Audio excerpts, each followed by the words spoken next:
Hola a todos, bienvenidos a Razonemos con las Escrituras, un programa de lecciones bíblicas de temas prácticos y doctrinales cuyo fundamento de análisis es la Biblia.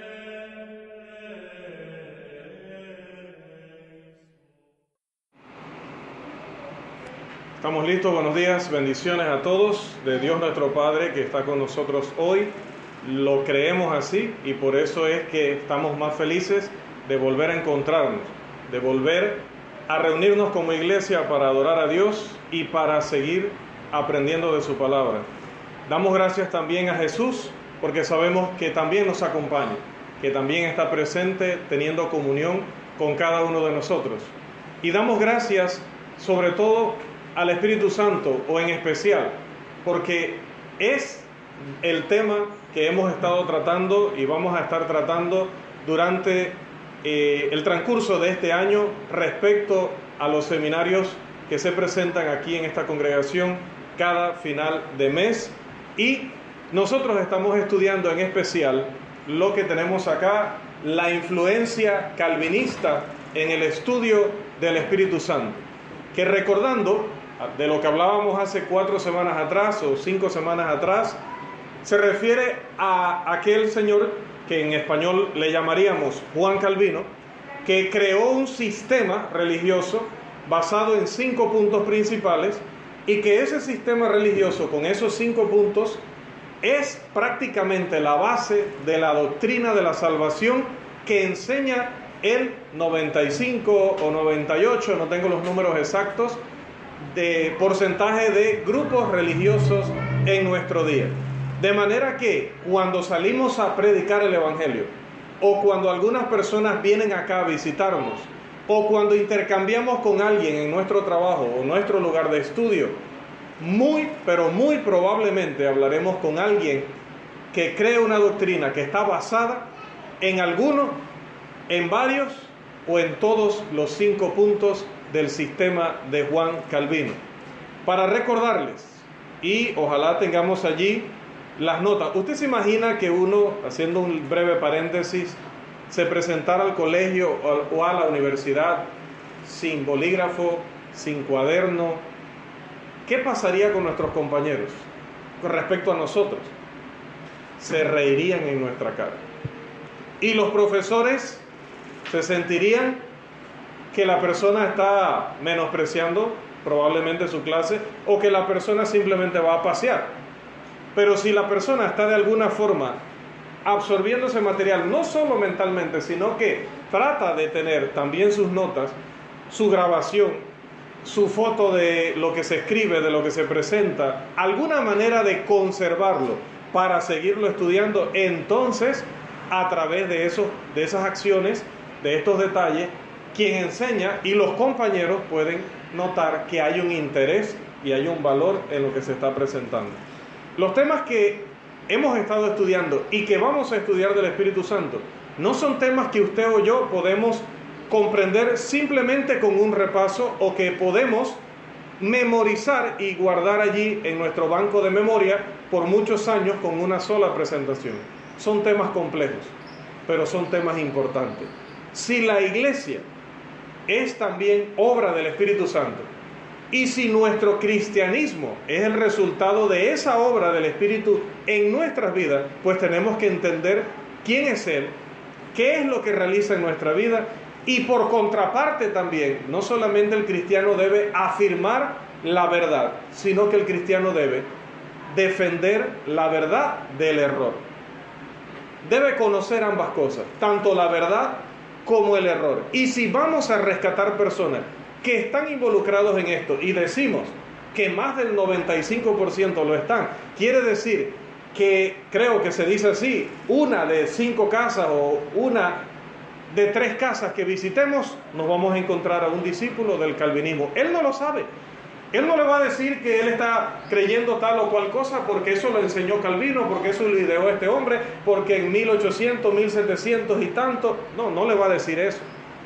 Pero ciertamente lo que él defiende, que es lo que le enseñó su pastor, el pastor lo aprendió en un seminario donde directamente se enseña el calvinismo. Entonces, si queremos rescatar a los perdidos, Si queremos alcanzar a las personas que nos rodean, tenemos que conocer qué es lo que los tiene presos, porque si hay una cosa que amarra tanto como el pecado moral y que es quizá más difícil de erradicar de una persona, es el pecado doctrinal.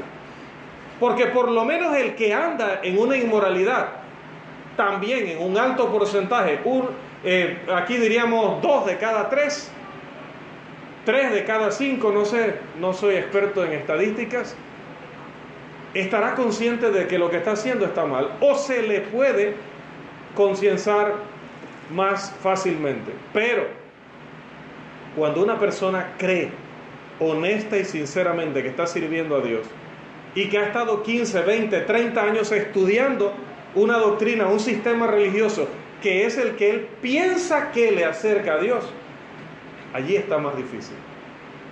Cuando Juan el Bautista comenzó a predicar, mucha gente venía a recibir su bautismo, pero aquellos que eran religiosos, que ya tenían una convicción firme de qué era lo que Dios quería de ellos, según ellos, y qué era lo que ellos le iban a dar a Dios, según ellos, no vinieron al bautismo. O venían a cumplirlo ritualmente, hipócritamente, a lo que Juan dijo, cuando estén arrepentidos, hablamos. Entonces no volvieron más. Dice luego la Escritura que los fariseos no recibieron el bautismo de Juan. ¿Recuerda usted eso? Cuando Jesús les dice, el bautismo de Juan era de Dios o de los hombres. Y ellos no se atrevieron a decir de Dios. Dice, ¿por qué? Si decimos que es de Dios, va a decir, ¿por qué ustedes no lo aceptaron? Entonces quiere decir que de esa frase que les dijo Juan, la ofensa fue tan grande que no volvieron a buscar ese bautismo. No estaban dispuestos a cambiar. ¿Ve el problema de enfrentarse a un religioso? Las prostitutas, los recaudadores de impuestos que eran unos estafadores y unos abusivos, los soldados romanos que también eran personas involucradas en todo tipo de vicios y de inmoralidades, personas de un paganismo y de una vida moral terrible, fueron de los primeros en aceptar la fe cristiana. Llegó a decir Jesús, los recaudadores de impuestos y las rameras van delante de los religiosos de este país hacia el reino de los cielos. Van por delante. Es más fácil entonces persuadir a alguien en una situación moral de la que él está consciente, que le ha costado, que le costaría salir, pero él sabe que está mal con Dios, a enfrentarte a una persona que cree que toda su vida verdaderamente ha servido a Dios y que tú, el que llega a enseñarle algo diferente, en realidad le estás tratando de corromper. Eso es mucho más complicado. Entonces hay que ir preparado, y ese es el valor y es la importancia de estudiar al nivel que estamos estudiando los temas que estamos estudiando. Las doctrinas de Calvino se pueden resumir de la siguiente manera. 1. Según ellos, el hombre hereda el pecado de sus padres, en especial el de Adán. Eso se conoce en la doctrina romana como el pecado original. Quiere decir que Calvino y todos los que siguen su doctrina han perseverado no en la doctrina de los apóstoles, sino en la doctrina romana, porque nació con ellos. En especial hablábamos de el que ellos conocen como San Agustín, quien empezó a enseñar este sistema o la base de este sistema. Los protestantes que supuestamente se oponen a Roma han seguido enseñando en ese punto lo mismo que la iglesia romana. Número 2. Debido a que el hombre hereda el pecado de Adán, y por ese pecado el hombre nace depravado. Decíamos que depravado no lo tome como una palabra que solamente se le puede aplicar a violadores, a ¿cómo se dice? Los que están con niños, pedófilos, solamente asesinos. O sea, un depravado no necesariamente es eso, es toda persona que ha sido dominada por el pecado. Entonces ellos decían, debido a que ya nacemos en pecado, ya venimos depravados. Como venimos depravados, ya no podemos hacer lo que Dios quiere hacer. Ya no lo podemos hacer, porque venimos contaminados. Como no lo podemos hacer, el hombre entonces no puede hacer nada para obtener la salvación. No puede hacer absolutamente nada. El hombre es incapaz de hacer el bien. Número 3. Ya que el hombre no es capaz de hacer lo bueno, ¿qué sucede? Para que el hombre sea salvo, Dios tiene que hacer todo. No solamente enviar a su Hijo para morir por los pecados, sino que tiene que milagrosamente, a través del Espíritu Santo, entrar al corazón del hombre y colocarle allí sobrenaturalmente la creencia en Dios. El hombre, dice Calvino y sus seguidores, los conscientes y los inconscientes, Dios tiene que forzar al hombre a creer. Dios lo obliga, porque al ponerme a mí algo que yo no siento, me está obligando. Dios hace que el hombre crea para que entonces al creer siga todos los demás pasos que involucra ser cristiano y así el hombre pueda ser salvo. Bien, debido a que Dios lo hace todo, dicen ellos, ya que Dios lo hace todo, Dios tiene el derecho a decidir quién se salva y quién se pierde. Él tiene todo el derecho porque Él lo hace todo por nosotros. Nosotros no hemos hecho nada, ni hemos creído en Dios, ni hemos amado a Dios por nuestra iniciativa, sino que Él nos ha obligado sobrenaturalmente. Como Dios lo hace todo, razonaba Calvino, bueno, entonces Él tiene todo el derecho. A eso le llamaba Él la soberanía de Dios. Es decir, Dios hace en el universo lo que Él quiere, incluyendo decir, usted y usted se salvan, y usted se pierde, y usted se salvan, y usted se pierde. Y así Dios, desde antes de crear el mundo, dice, ya tenía una lista de salvos y ya tenía una lista de perdidos. Más adelante veremos pasajes que supuestamente apoyan esa teoría, porque ahorita usted dirá, bueno, qué hombre más loco, ¿de dónde sacó eso? Pero bueno, hay pasajes que mal utilizados parecieran decir lo que este señor creía y lo que creen sus seguidores. Ok, ya que no todos se salvarán y ya que Dios tiene que hacer todo para el hombre, se sigue que se debe enseñar que Cristo no murió por todos los hombres, porque no tiene sentido. Si Dios ya tiene una lista de todos los salvos y tiene una lista de perdidos, ¿para qué decir que Dios murió por todos los hombres? Entonces no murió por todos los hombres. Murió por aquellos que ya Él tenía en la lista para salvar. A eso se llama la doctrina de la expiación limitada. Es decir, Cristo muere para traer perdón a la lista. A su lista nada más. Los demás no son objeto de la muerte de Cristo, porque la muerte de Cristo no podría hacer absolutamente nada por ellos. Y finalmente, si el hombre es un ser totalmente depravado, él se resistirá a obedecer a Dios. Y será necesario que el Espíritu Santo se encargue de vencer esa resistencia, esa renuencia del hombre a no querer saber nada de Dios. Allí el Espíritu Santo, tiene que entrar a la fuerza al corazón de aquel que está escuchando la predicación para poner fe en Él. Entonces el hombre reacciona, ya no por su conciencia ni voluntad, sino porque lo ha hecho el Espíritu. Eso se llama técnicamente en la doctrina de ellos la gracia irresistible. Es decir, que lo que el Espíritu Santo pone en mi corazón yo no lo puedo resistir. Y el evangelio que se me predica no lo puedo resistir porque el Espíritu se ha encargado de abrirme milagrosamente mi corazón.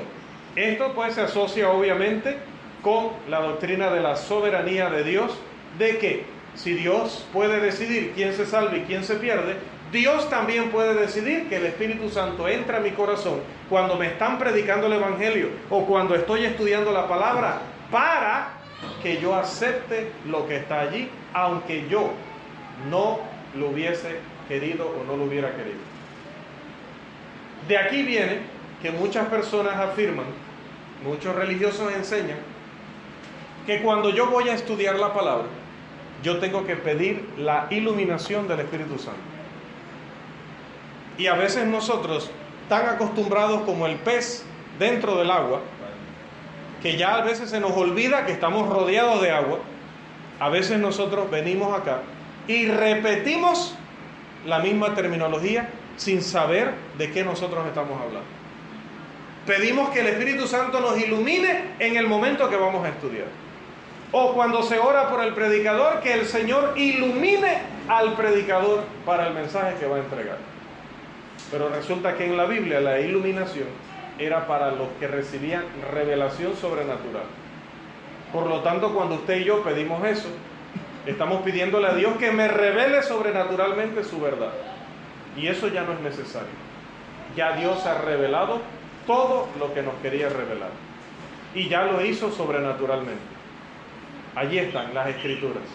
Y por eso la Escritura dice que ahora nosotros tenemos que basarnos en lo escrito. Decía Pablo, para que en mí y en Apolos aprendáis a no ir más allá de lo que está escrito. Ya no debemos pedir ni esperar nada más allá de lo que está escrito. Entonces hoy no pedimos iluminación porque no pedimos revelación. Hay que aprender a hablar conforme a la palabra de Dios. No usar términos por utilizarlo. Hablaba con el hermano el sábado precisamente de eso. Decimos que Cristo nos liberó de la ley porque Pablo usa el plural. Bueno, a mí no me liberó de la ley. Yo no estaba bajo la ley. Yo no estaba bajo la ley. Cuando el Evangelio llegó a mí, yo estaba bajo la autoridad de la ley de Cristo. Que yo no la obedeciera en ese momento es otra cosa, pero yo estaba bajo esa ley. Porque si yo no hubiera estado bajo esa ley, ¿para qué llegaron a decirme que yo la tenía que obedecer?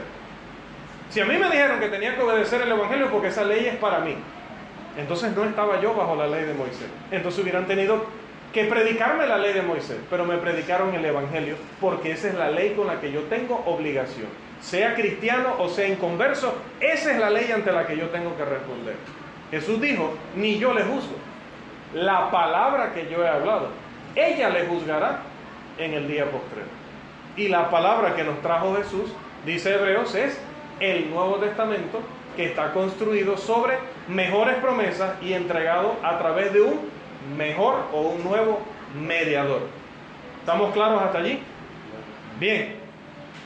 Ya que entonces Dios predestinó, es decir, Dios decidió por sí solo, antes que usted y yo naciéramos, ¿quiénes se salvarían? Entonces se debe entender, dicen ellos, que es imposible que aquellos que Dios ha puesto en su lista se pierdan. Porque Dios no puede fracasar. Si Dios ya te puso en la lista de salvos, ¿cómo te vas a perder después? Entonces a esa doctrina ellos le llaman la perseverancia de los santos. Es decir, que Dios también milagrosamente se encarga de que estas personas que están en la lista, cuando escuchan el Evangelio, el Espíritu Santo entra y les pone la fe allí para que ellos crean. O no sé si entra, pues les pone la fe allí en el corazón para que crean. Entonces luego ese mismo Espíritu Santo se encarga de que esa fe no salga nunca más de ese corazón, para que esa persona no se pierda, para que se cumpla el propósito de Dios de haberlo puesto en aquella lista. Como puede ver, el punto 1 tiene que ver con el 2, el 2 tiene que ver con el 3, el 3 tiene que ver con el 4 y el 4 tiene que ver con el 5. Dicho de otra manera, el 5 depende del 4 y el 4 depende del 3 y el 3 depende del 2 y el 2 depende del 1. Lo que viene a ser lo mismo que decir que si uno de esos puntos es falso, todo el sistema es falso. Y este servidor afirma inequívocamente, con toda confianza y seguridad en las Escrituras, que los 5 puntos son falsos. Ninguno es sana doctrina. Todos son falsedad. Y vamos entonces, hermanos, el día de hoy, en el tiempo que nos pueda permitir esta mañana, a tratar uno de los primeros puntos del calvinismo, como es el de la depravación total hereditaria. Depravación total hereditaria. Como ya le hemos explicado, ya usted sabe a qué se refiere el término. ¿Es correcto? La depravación total hereditaria es otra forma de decir que todos los hombres nacen con pecado, ¿verdad? Es el corazón del sistema de Calvino, precisamente porque de ella emanan las otras cuatro. De esta doctrina. Si el hombre hereda el pecado, entonces tiene lógica y razón todo lo demás de los 5 puntos de Calvino. Pero si esta doctrina no es correcta, si no es bíblica, entonces el Espíritu Santo no hace lo que ellos afirman, y nosotros en la enseñanza y en la práctica de lo que la Biblia dice acerca del Espíritu Santo no aceptaremos los puntos de vista de Calvino y de sus seguidores. Esta doctrina, en pocas palabras, enseña que el hombre hereda su naturaleza pecaminosa de sus padres, porque obviamente es de Adán, pero ¿cómo se contagia en mi alma el pecado de Adán? Bueno, precisamente a través de esa línea ininterrumpida que viene desde el primer padre a través de todos los padres. Por lo tanto, dicen ellos, como el hombre nace pecador, constantemente él va a buscar el pecado. Por eso dice, es que no sucede. Usted ve que nace el niño y a los pocos meses ya empieza a manipular, ya empieza a mentir cuando está un poquito más grande, ya empieza a rebelarse. Mire, el hombre nace pecador, el hombre empieza desde sus primeros días, meses, años, a buscar constantemente el pecado. Pero es que es eso, es que en su cuerpo, en su alma, ya viene impregnado el pecado de Adán. Esta doctrina la vamos a analizar entonces en dos partes. Uno, algunos textos de prueba que usan estos señores, los vamos a analizar y los vamos a explicar. Y dos, analizaremos los pasajes o algunos pasajes del Nuevo Testamento que enseñan que el hombre no tiene nada de depravación total hereditaria y que tiene libre agencia moral. ¿Qué es la libre agencia moral? ¿A qué le suena eso? Libre agencia moral. ¿Qué será? Si decimos que es la contraparte de esto, ¿qué será entonces la libre agencia moral?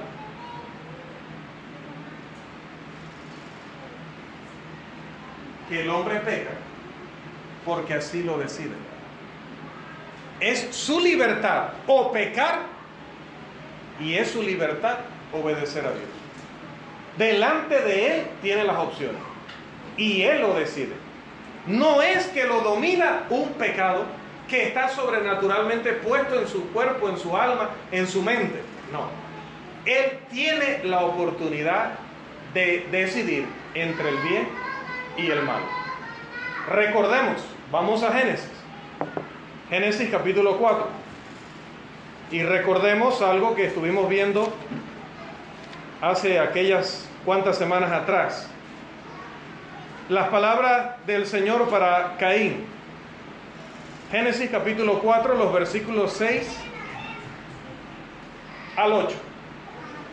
Génesis 4, 6 al 8. Entonces Jehová dijo a Caín: ¿por qué te has ensañado? ¿Y por qué ha decaído tu semblante? Si bien hicieres, no serás enaltecido. Y si no hicieres bien, el pecado está a la puerta. Con todo esto, a ti será su deseo, y tú le enseñorearás de él. Y dijo Caín a su hermano Abel: salgamos al campo. Y aconteció que estando ellos en el campo, Caín se levantó contra su hermano Abel y lo mató. Bien, ¿cuál fue la explicación que dio Dios en cuanto a la relación del hombre con el pecado? Dígamelo usted con sus palabras. ¿Qué le dijo Dios a Caín acerca del pecado? Puede decírmelo con sus palabras. ¿Qué le dijo?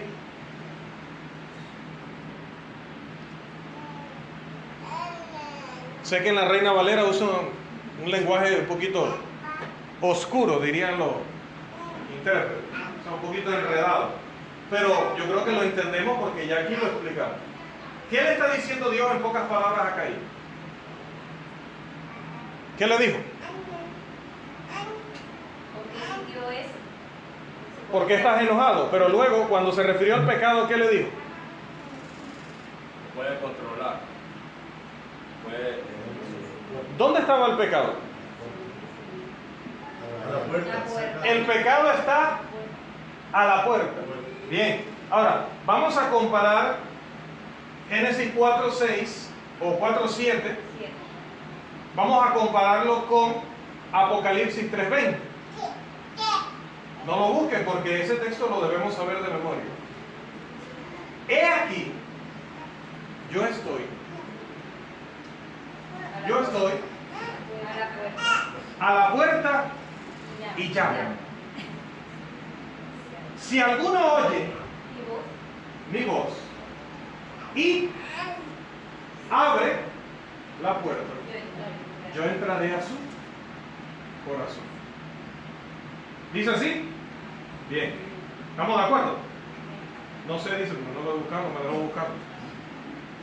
He aquí yo estoy a la puerta y llamo. Si alguno oye mi voz y abre la puerta, yo entraré. Yo entraré. Jesús está a la puerta y llama. ¿Y dónde estaba el pecado allá en Génesis 4? Dice, el pecado está a la puerta. No le dijo, como tú eres Caín, hijo de Adán, bueno, hijo, ¿qué puedo hacer? Ya heredaste el pecado. Ya estás dominado por él. Déjame hablar con el Espíritu Santo que evite lo que estoy viendo que puede pasar aquí. Déjame hablar con el Espíritu Santo que yo me encargo de eso. Tú tranquilo. Voy a decirle que te quite el enojo y cualquier mala intención hacia tu hermano. Dijo eso Dios. Dios responsabilizó completamente a Caín. Lo que tú decidas es tu responsabilidad. La Biblia de las Américas dice, si haces bien, no serás aceptado. Y si no haces bien, el pecado yace a la puerta y te codicia, pero tú debes dominarlo. El pecado no está dentro de ti. El pecado no ha sido heredado. No existe el pecado original. Por eso la iglesia del Señor no bautiza niños. Porque los niños no vienen en pecado. Al contrario, Jesús dijo que tenemos que ser como niños para entrar al reino de los cielos. Pero si los niños son totalmente depravados, entonces Cristo dijo, tienen que ser totalmente depravados para entrar al reino de los cielos. Eso es totalmente irracional. Si Cristo dijo que tenemos que ser como niños para entrar al reino, es porque los niños entran directo. Y si entran directo y en el cielo no entra nada en pecado, entonces ellos son 100% puros. No hay herencia de pecado. No habló Dios en esos términos con Caín. Pero hay pasajes que parecieran decir lo contrario. En el Salmo 51 y el verso 5 tenemos las palabras del salmista David, profundamente afectado por todo lo que había pasado con el tema con Betsabé y Urías, profundamente arrepentido y dolido por haberle fallado a Dios y a su pueblo. De esa manera escribe este precioso salmo de arrepentimiento, pero dentro de las palabras que usa este hermosísimo salmo, en el verso 5 utiliza una expresión que pareciera contradecir lo que entendemos de Génesis 4:7 y pareciera darle la razón al sistema de Calvino. Salmo 51, verso 5. He aquí en maldad he sido formado y en pecado me concibió mi madre.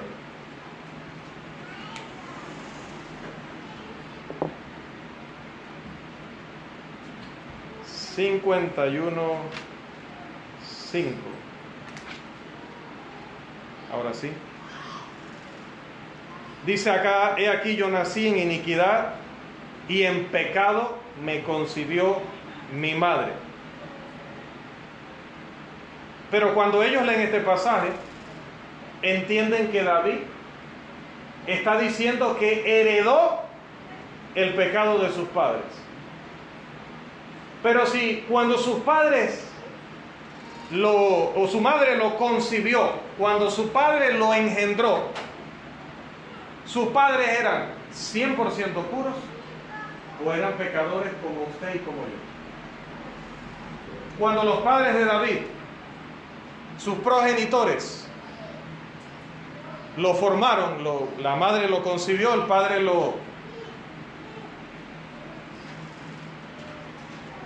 usé un término ahorita, cuando es el padre, bueno, su progenitor y su madre, ¿no? Lo trajeron al mundo. ¿En qué situación estaban ellos? ¿Eran 100% puros o ya eran pecadores como usted y como yo?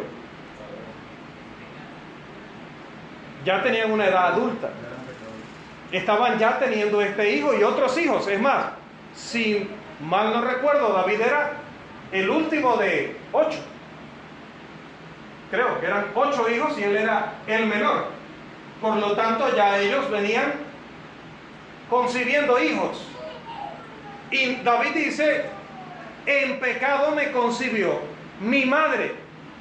No dice, yo vine con pecado.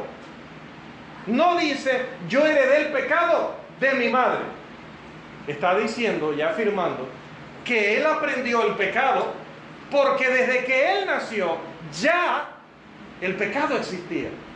Ya sus padres eran pecadores, sus tíos eran pecadores, sus hermanos mayores eran pecadores, su pueblo, las naciones alrededor. Ya el pecado, que antes estaba a la puerta, ya no estaba en la puerta. Ya la humanidad había abierto la puerta al pecado y el pecado los había terminado de dominar. Ya le habían abierto la puerta y todo designio del corazón de ellos era de continuo hacer el mal. Entonces, David no se está excusando. David está diciendo, yo sé que pequé, yo sé que mentí, yo sé que manipulé, yo sé que adulteré, pero Señor, he nacido en un mundo lleno de pecado. Y si David no se sintiera responsable, si David se considerara una víctima de una herencia inevitable, no hubiese escrito este salmo. Pero si él está pidiendo perdón por todas sus iniquidades, dice, esconde tu rostro de mis pecados y borra todas mis iniquidades. Se está responsabilizando por sus acciones. Y está diciendo que él es, pues, un pecador en un mundo de maldad y de pecado. Pero en ese mundo de maldad y de pecado, él no solamente conoció el pecado, él también conoció la voluntad de Dios. El hombre siempre ha tenido las dos alternativas. No ha habido nada inevitable. Ni el hombre ha nacido obligado a obedecer a Dios, ni el hombre ha nacido obligado a pecar. Siempre ha tenido libre agencia moral. Es decir, la libertad de decidir lo que va a hacer moralmente hablando. Tiene la libertad. Las consecuencias son otra cosa. Que eso que él decida esté en armonía o en contradicción con la ley de Dios, pues es otro tema. Pero de que tiene la libertad para decidir, la tiene. Le explicaba a un hermano con el que intercambiaba sobre un tema en el que no estamos de acuerdo y no terminamos de acuerdo, que el hermano decía, cuando le argumentaba y le contestaba con cierta pasión, cierto énfasis, cierta drasticidad, mi hermano me dice, mira hermano, noto que tú eres intolerante hacia el que no cree lo que tú crees. Y nosotros no debemos ser así, nosotros debemos ser tolerantes con los demás. Entonces le respondía, lo que pasa es que tu término tolerancia lo heredaste, ese sí lo heredaste de los agnósticos y lo heredaste de tus maestros protestantes que te enseñaron que aunque tú debes creer una cierta cosa, no debes negar ni refutar lo que crean los demás. Que lo que tú crees, lo crees porque es tu libertad creerlo, pero lo que otro crea es su libertad creerlo también. Y no lo puedes señalar. Y yo te voy a corregir el 50% de esa enseñanza que te dieron. No confundas tolerancia con admisión. Tolerancia es que al final de esta discusión, que ya se está acercando porque ya casi es la 1 de la mañana, tolerancia es que cuando yo termine de textear contigo, de chatear contigo, tú puedes seguir creyendo lo que a ti te dé tu soberano deseo, para no decirlo de otra manera. Haz con tu vida lo que quieras. Si quieres irte al infierno, te puedes ir al infierno. Ese es tu problema, esa es tu situación y es tu decisión. Mi tolerancia es que no voy a tomar una pistola, ni una espada, ni un cuchillo, para obligarte a que creas la verdad para que no vayas al infierno. Ni Dios hace eso. Dice que Dios envía la verdad, envía a sus profetas, envía su palabra, pero cuando el hombre no, y no, y no, dice Romanos, los abandona a su suerte. Esa es su libertad. Dios tolera al hombre en el sentido de que si lo decide así, pues su decisión. Eso es tolerancia. Pero Dios nunca va a decir, ok, adorar a tal imagen también puede ser cierto. Yo eso no lo puedo refutar. Porque si tú lo crees así, pues es tu libertad creerlo. No. Dios ha enseñado que hay que afirmar la verdad y hay que reprobar el error. Tolerancia no es aceptar el error. Tolerancia es aceptar que las personas tienen derecho a estar en error, pero yo tengo derecho a decirles que están en error. Y le digo yo al hermano lo mismo. Tú tienes derecho a creer ese profundísimo error que tú crees. Pero al nivel de tu derecho tengo yo el de decirte que estás en error. Y tengo derecho a no llamar error lo que yo creo hasta que la evidencia no me diga lo contrario. Entonces, en el caso del pecado, que es nuestro tema, no es que en ningún momento David no tuvo la oportunidad. No es que en algún momento él se haya sentido impotente y una víctima de la situación, porque así seríamos si es que el pecado se hereda y estamos depravados y no podemos hacer nada. Y encima de que estamos depravados, Dios nos puso en la lista negra. Entonces, hermano, ¿qué hacemos? Si ya estamos en la lista negra, apaga y vamos. No estamos haciendo absolutamente nada. No vale la pena nada de esto que está usted haciendo. Imagínese, soportándome casi 1 hora a mí, y ya usted en la lista negra igual se va a perder. Usted trayendo aquellos camaroncitos, que si el pernil, que si... ¿Y de qué le sirvió traerlo hoy? Sí, igual se va a perder.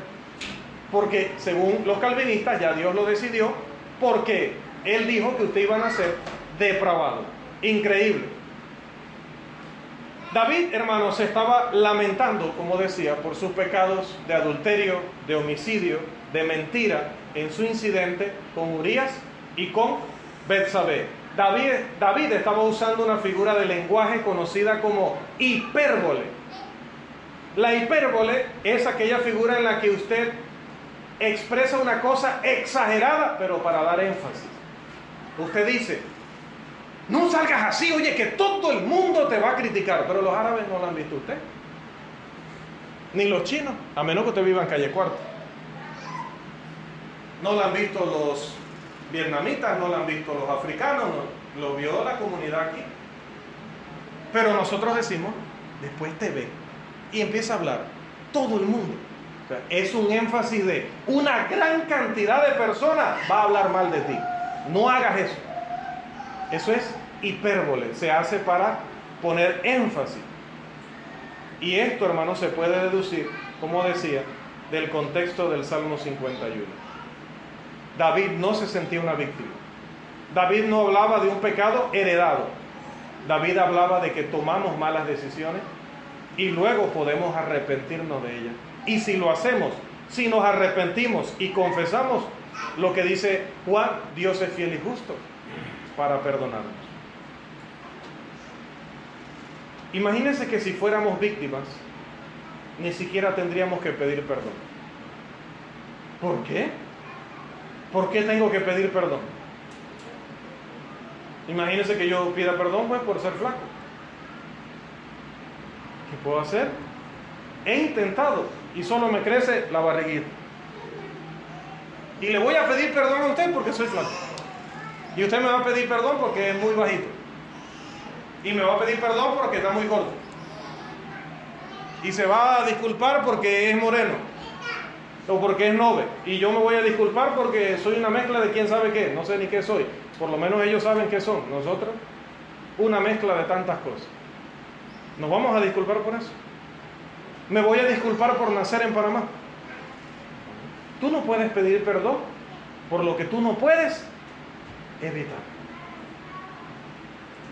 Si el pecado fuera inevitable, si el pecado fuera hereditario, ni tendríamos que pedirle perdón a Dios. ¿Acaso yo me puse en la lista? ¿Acaso yo decidí que el pecado se hereda? Recuerda que dijo Adán: la mujer que tú me diste.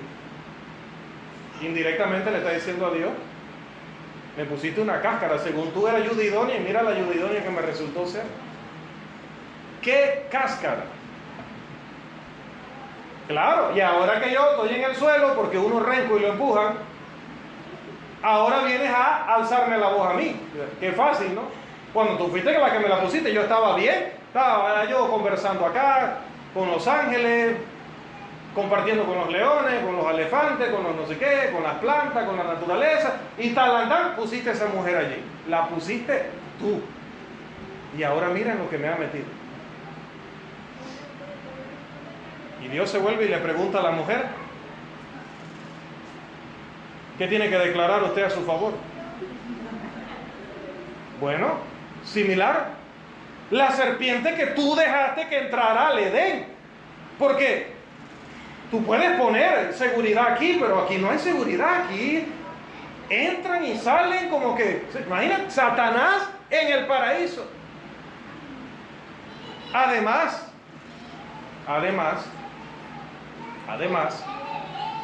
pudo haber dicho Eva, lo dicen algunos hoy, los ateos y algunas otras personas: el árbol de la ciencia del bien y del mal no lo puse yo, lo pusiste tú. Así que imagínate, si ya se va uno al suelo con una cáscara y tú me pusiste dos: el árbol y la mujer. La ocasión y la que primero se iba a ir por la codicia. No estoy señalando a nadie, pues eso es lo que dice la Escritura. El hombre trató de responsabilizar a Dios desde un inicio. Y Juan Calvino perpetuó ahora eso como una enseñanza religiosa. La madre de las ironías. Ahora las religiones, oficialmente como parte de su doctrina, responsabilizan directamente a Dios por el pecado, por la salvación y la perdición de la humanidad. ¿Qué le parece? Oficialmente. Iglesias que enseñan como su base y su fundamento que Dios es el que tiene la culpa. Adán estaría muy orgulloso. El Adán de ese día, el Adán de después tal vez no. Segundo, los calvinistas alegan que el Salmo 58, verso 3, también enseña esta doctrina. Salmo 58, verso 3, por favor. Se apartaron los impíos desde la matriz, se descarriaron hablando mentira desde que nacieron. Se descarrían. Ahora, hermanos, el español, lo he dicho, no me canso de repetirlo, es un idioma tan hermoso, tan específico. Dice que se descarrían, ¿verdad? ¿Desde cuándo? ¿Desde qué momento? Desde la matriz. Nuevamente tenemos un caso de hipérbole. Pero me gusta que el Espíritu Santo no deja nada al azar. Se descarrían, se desvían. Pero para usted poder desviarse o descarriarse, primero tiene que estar en la vía. Es imposible que alguien se desvíe si desviarse es salirse de la vía. Entonces el mismo pasaje está diciendo que en algún punto, en algún momento, estaban en la vía. Entonces, si desviarse o descarriarse es involucrarse en el pecado, estar en la vía es no tener pecado. No dice que nacieron en pecado. Al contrario, refuerza la enseñanza bíblica de que Dios hizo a los hombres rectos, pero ellos se buscaron muchas perversiones. Eclesiastés capítulo 7. Para el versículo le preguntan al hermano Blanford. Tercero, Isaías capítulo 64, los versículos 6 y 7, por favor.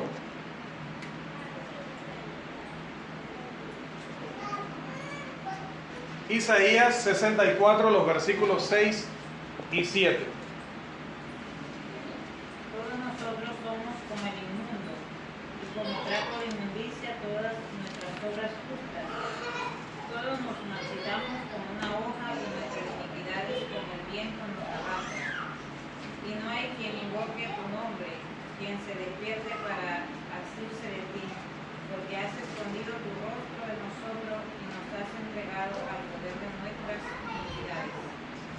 Dice esta versión, todos nos marchitamos como una hoja y nuestras iniquidades como el viento nos arrastran.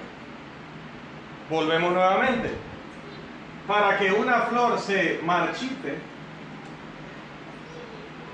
primero tiene que haber, bueno, acá diríamos que floreado o florecido, ¿no? Creo que es florecido. Pero acá lo ponemos en buen panameño para no perder nuestras raíces de nuestro español inventado. Tiene que haber florecido para luego marchitarse.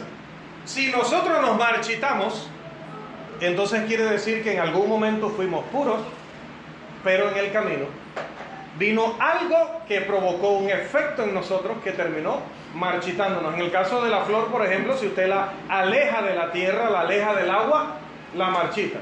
Mientras ella se mantenga con todas las condiciones que ella requiere, se va a mantener fresca y hermosa. Pero en el momento que ella pierda eso, es que va a empezar a marchitarse. Bueno, mientras que nosotros estuvimos en la matriz, estábamos libres de pecado.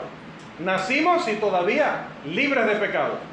Pero a medida que fuimos avanzando, y como dijo David, o sea, ya cuando yo nací, ya cuando fui concebido, ya el pecado estaba dominando. Y yo nazco y empiezo a criarme, o me empiezan a criar en un ambiente, en un entorno lleno de pecado. Entonces yo empiezo a, ¿qué diría ahora Isaías? A marchitar. Esa tierra y esa agua de la santidad, de la obediencia a la palabra, de la piedad, va quitándose para dar lugar entonces a la sequedad de el pecado, de la tentación a la cual nosotros aceptamos.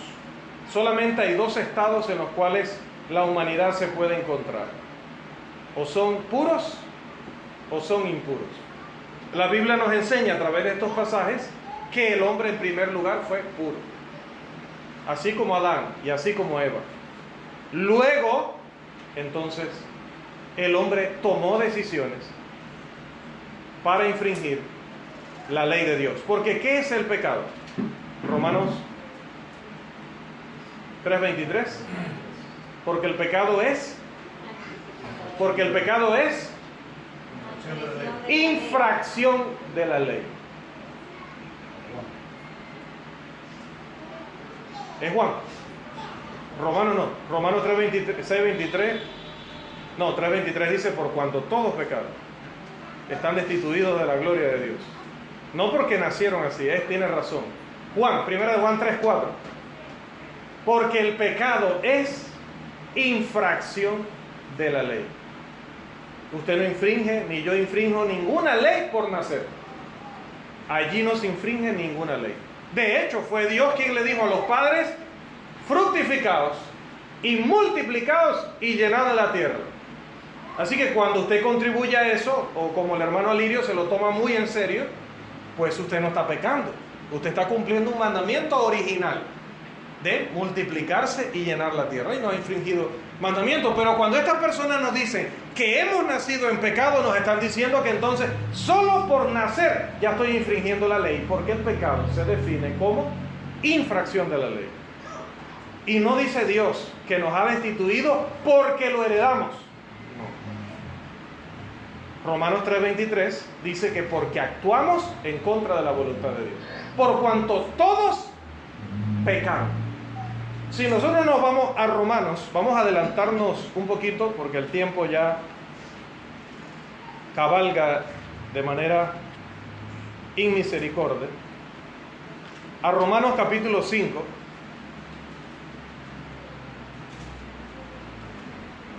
El versículo 12, uno de los textos que ellos también utilizan. Romanos 5:12. Leeremos lo siguiente. Por tanto, como el pecado entró en el mundo por un hombre, y por el pecado la muerte, así la muerte pasó a todos los hombres, por cuanto todos pecaron. Mire, ellos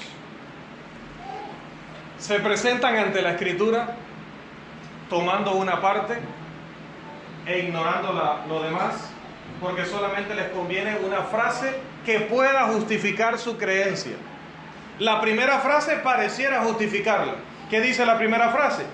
Por tanto, tal como el pecado entró en el mundo por un hombre. Dice, ¿vio? Todo el mundo está contagiado de pecado por culpa de un hombre. Hasta allí, si dejáramos esa expresión hasta allí, diríamos que es una expresión confusa, oscura. No nos dice cómo, nos dice qué. Nos dice que por un hombre entró el pecado. Pero ¿cómo? ¿Cómo fue eso? Luego dice al final, y la muerte se extendió a todos los hombres, porque todos pecaron. Nuevamente no dice porque heredaron el pecado, porque desde que usted está en pecado, está muerto espiritualmente, ¿cierto? El pecado te mata espiritualmente.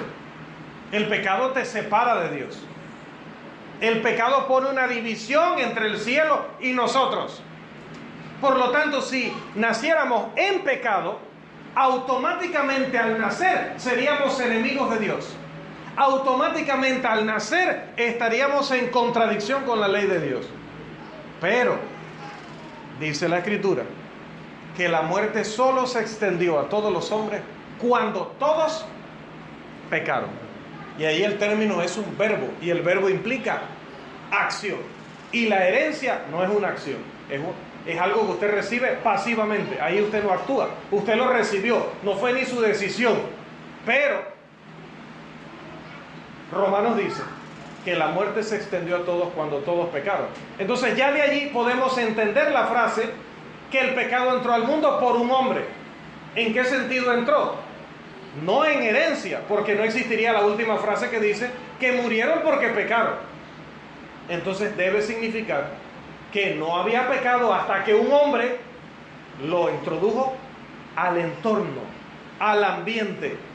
Él fue el primero en pecar. A partir de allí sus hijos, que vieron que su padre tenía que ofrecer sacrificios a Dios para que le perdonara sus pecados, fueron conociendo que había alternativa entre obedecer a Dios y hacer lo que querían. Había alternativa.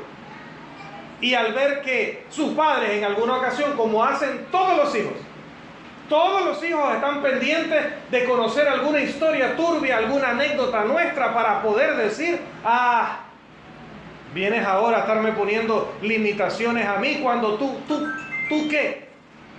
Si es que le logramos dejar decir esa última frase, porque recuerde que los dientes junto con la lengua se combinan para poder pronunciar palabras.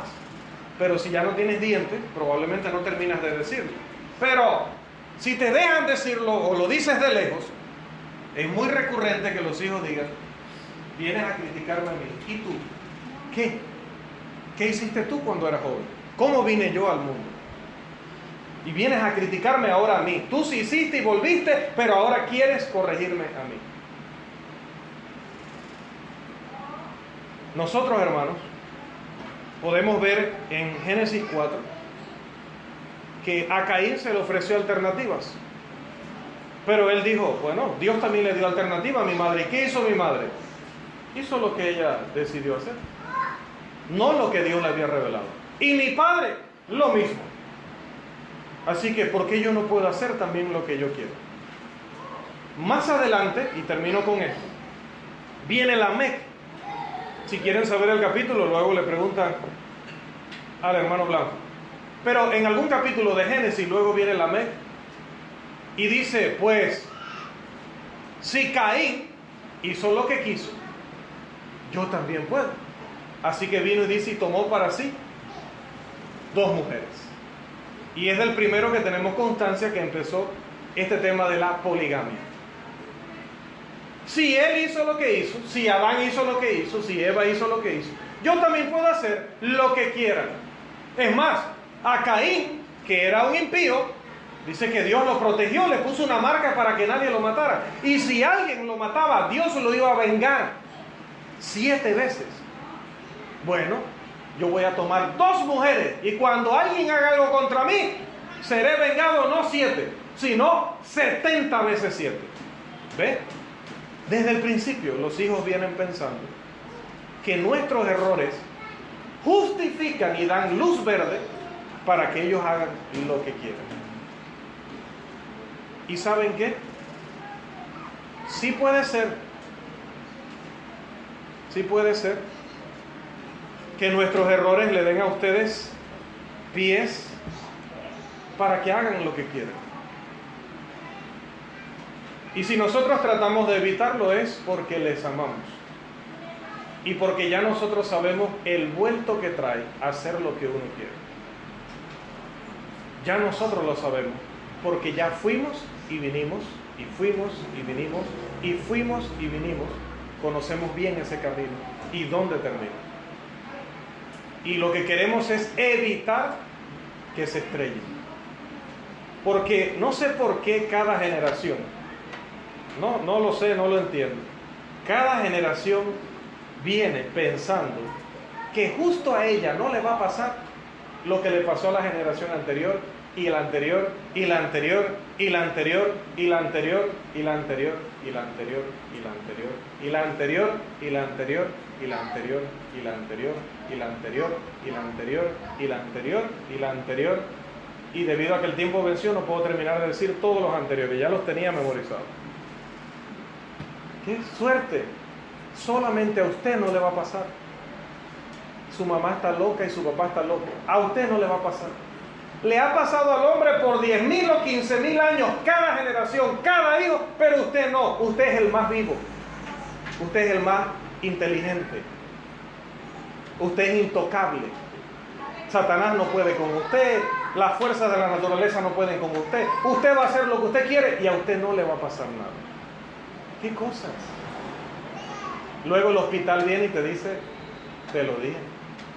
Luego la cárcel viene, te lo dije. Y si pudieras escuchar, la tumba te diría, te lo dije. Pero siempre creemos que no nos va a pasar. Probablemente, hermanos, con esa mentalidad fue que el mundo se llenó de pecado. Porque cada quien pensó que también podía hacer lo que quería. Pero fue una decisión de cada uno. No lo hizo milagrosamente el diablo, ni fue algo heredado que la persona no podía evitar. Y por eso, hermano, debido a que no fue heredado el pecado de manera sobrenatural, tampoco el Espíritu Santo tiene que entrar de manera sobrenatural para quitar ese pecado. Esa es, en parte, la conclusión del estudio, porque ya luego tendremos que esperar 4 semanas más para ver entonces los textos más claros en la Biblia, aunque ya estos nos dieron la verdad del asunto, pero veremos unos que todavía son más contundentes, enseñando que el hombre es responsable de cada decisión que toma, y si hay pecado y perdición es porque el hombre así lo ha permitido en su libre agencia moral. Calvino está equivocado y Dios siempre será veraz. Que el Señor les bendiga.